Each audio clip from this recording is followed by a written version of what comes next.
Commute and transportation in Birmingham.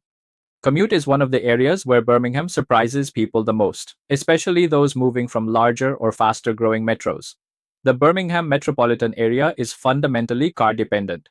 Public transportation exists, but the vast majority of residents commute by personal vehicle. This shapes daily life in a way that is important to understand before moving here. On average, Birmingham residents spend about 23 to 24 minutes commuting one way, which is several minutes shorter than the national average. For many people living in the southern and eastern parts of the metro, commute times fall closer to 15 to 20 minutes, especially when traveling between residential areas like Homewood, Hoover, Vestavia Hills, or Mountain Brook and major employment centers.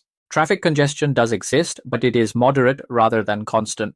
Birmingham does not experience all-day gridlock. Congestion is typically concentrated during standard morning and evening rush hours and is most noticeable along major corridors such as Interstate 65, US Highway 280, and portions of Interstate 459. Outside of peak hours, travel across the metro is generally smooth and predictable. One reason commute times remain reasonable is the structure of the city itself. Birmingham developed before large-scale suburban sprawl, which means many job centers, hospitals, universities, and business districts are relatively close to established residential areas. Unlike newer metros where growth pushed housing far from employment, Birmingham's core infrastructure keeps distances shorter. Another factor is scale. While Birmingham is Alabama's largest metro, it is still far smaller than major coastal cities. Even when traffic slows, trips rarely stretch into the hour-plus commutes that are common in larger urban regions.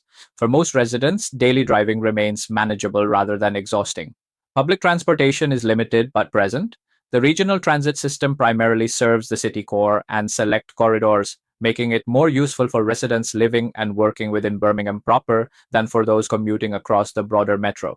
As a result, transit plays a secondary role, while driving remains the primary mode of transportation for most households. For newcomers, this means commute quality is heavily influenced by where you choose to live. Housing decisions tied closely to employment location can keep daily travel times short and predictable.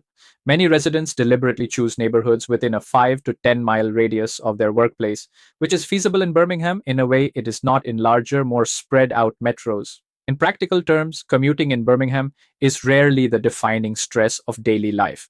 While it is not a walkable or transit-first city, it offers a balance that many people find appealing.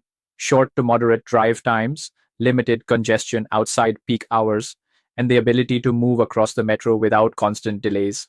For people relocating in 2026, Birmingham's commute profile supports a more manageable daily rhythm, especially compared to larger cities where transportation alone can consume a significant portion of the day.